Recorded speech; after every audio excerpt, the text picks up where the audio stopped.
ಎಲ್ಲರಿಗೂ ಜೈ ಭೀಮ್.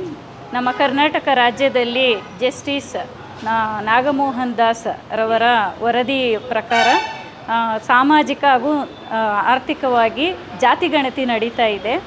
ಅದರಲ್ಲಿ ಎಡಗೈ ಮತ್ತು ಬಲಗೈಯಲ್ಲಿ 28 ಉಪಜಾತಿಗಳಿದ್ದು, ಸೊ ಎಲ್ಲರೂ ವಲಯ ಅಂತಲೇ ನಮೂದನೆ ಮಾಡಬೇಕು.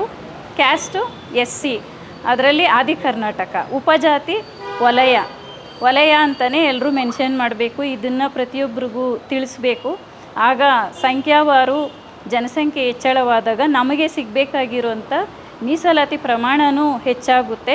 ಆಗ ಅದು ಮುಂದಿನ ನಮ್ಮ ಮಕ್ಕಳ ಅಥವಾ ಮುಂದಿನ ಜನ್ರೇಷನ್ಗೆ ಹೆಲ್ಪ್ ಆಗುತ್ತೆ. ನಮ್ಗೆ ಸಿಗಬೇಕಾಗಿರುವಂಥ ಫೆಸಿಲಿಟೀಸ್ ಸಹ ಸರಿಯಾಗಿ ಸಿಗುತ್ತೆ.